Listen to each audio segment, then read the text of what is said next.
So, hey future geographers, welcome to Math Geography, the channel turn your curiosity into clarity.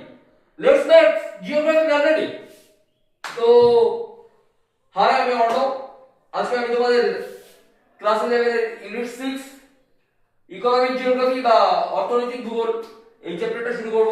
এই চ্যাপ্টারের যাবতীয় MCQ practice sheet notes পেতে join করো আমাদের এই টেলিগ্রাম চ্যানেলে। তো চলো এই চ্যাপ্টারের রোডম্যাপটা একটু দেখে নিই। তো জিওগ্রাফার্স আমরা এখন ইউনিট 6 এর রোডম্যাপটা একটু দেখে নেব। প্রথমেই আমরা জানবো ইকোনমিক জিওগ্রাফি কি বা হোয়াট ইজ ইকোনমিক জিওগ্রাফি, যেটা তোমরা দেখতে পাচ্ছ এই যে। তারপরেই রয়েছে অর্থনৈতিক কার্যকলাপ আর অর্থনৈতিক কার্যকলাপের মধ্যে যে পার্থক্য সেটা একটু জেনে নেব। আমরা জানবো ক্লাসিফিকেশন অফ ইকোনমিক জিওগ্রাফি। পরের স্টেপে প্রাইমারি অ্যাক্টিভিটি অথবা প্রাথমিক কার্যকলাপ সম্বন্ধে আমরা বিস্তারিতভাবে পড়ব। তোমরা দেখতে পাচ্ছ global cultivation of tea, coffee, cotton and sugar cane, অর্থাৎ বিশ্বব্যাপী চা, কফি, কার্পাস যার সম্বন্ধে আমরা একটু বিস্তারিতভাবে জানবো। লাস্ট পার্টে রয়েছে types of mines and environmental issues, আর একদম শেষে out of syllabus but important, সেটা হচ্ছে real life application of economic geography. অর্থাৎ ইকোনমিক জিওগ্রাফি আমরা কেন পড়বো, এটা পড়ে হবেই বা কি আমাদের, সেই সম্বন্ধে আমি তোমাদের একটু জানাবো। তোমাদের first topic what is economic geography. আমরা এখন জানবো ইকোনমিক জিওগ্রাফি কি বা অর্থনৈতিক ভূগোল বলতে আমরা কি বুঝি। যে শাখায় মানুষের স্বার্থযুক্ত কর্ম যা জীবিকা নিয়ে আলোচনা করা হয় তাকে আমরা অর্থনৈতিক ভূগোল বলি।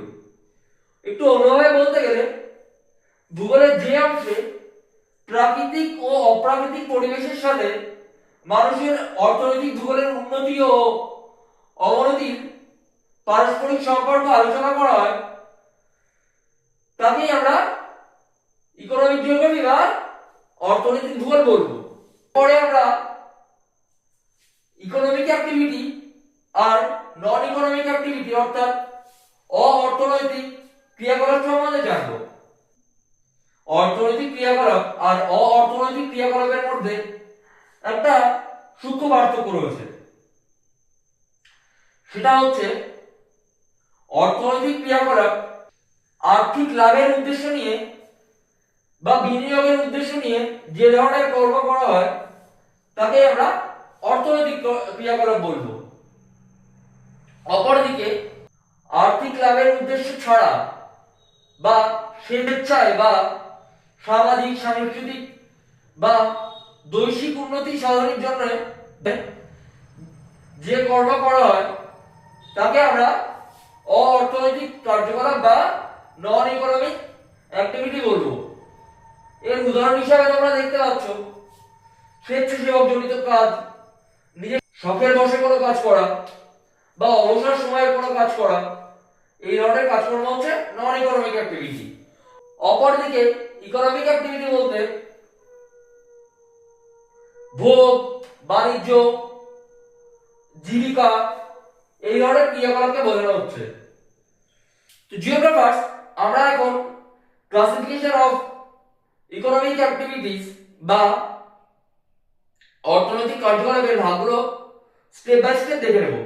তো তারা এটা শুরু করার আগে তোমাদের একটা জিনিস মাথায় রাখা দরকার, এই যে প্রত্যেকটা বিভাগকে আমরা তিনটে পয়েন্টে মনে রাখবো।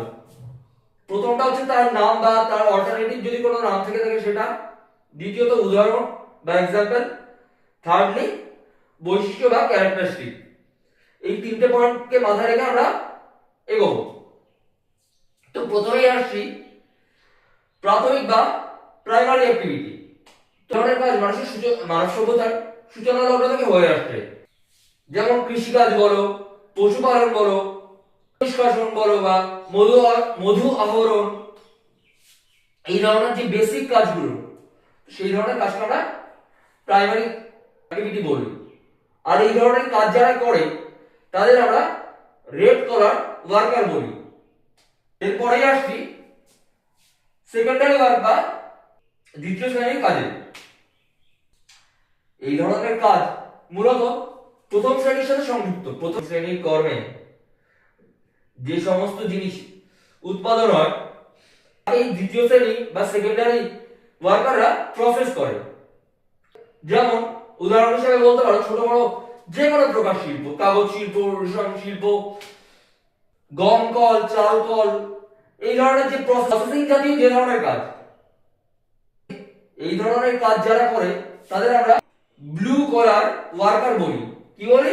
Blue collar worker. এরপরে আমরা চলে আসি টারশিয়ারি বা তৃতীয় শ্রেণীর কাজে। এই ধরনের কাজগুলো সাধারণত দর্জি, ক্লার্ক, তারপরে দেখতে পাচ্ছ উকিল, শিক্ষক, এই ধরনের পেশার সাথে যুক্ত।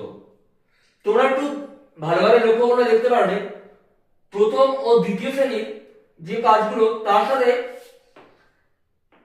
তৃতীয় শ্রেণীর ওয়ার্কাররা সমন্বয় সাধন বা একটা লিঙ্ক হিসেবে কাজ করছে। উদাহরণ হিসেবে বলা যেতে পারে প্রথমে কার্পাস বা তুলো উৎপাদন হলো, সেখান থেকে এখানে ছোট বড় শিল্পের মাধ্যমে সেটা আমরা সুতোতে প্রসেস করলাম, সেখান থেকে এই সুতো থেকে দর্জি বিভিন্ন কাপড় তৈরি করছে। তো আশা করি বুঝতে পারছো যে এই তিনটের মধ্যে কি লিঙ্ক রয়েছে। তৃতীয় শ্রেণীর কাজ যে কর্মীরা করে তাদের আমরা পিঙ্ক কলার ওয়ার্কার বলি। এরপরেই চলে আসছি কোয়াটারনারি বা চতুর্থ শ্রেণীর কর্মে।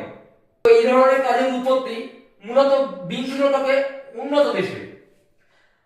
আর এই ধরনের কাজ মূলত তথ্যের আদান প্রদান সংক্রান্ত কর্ম মূলত।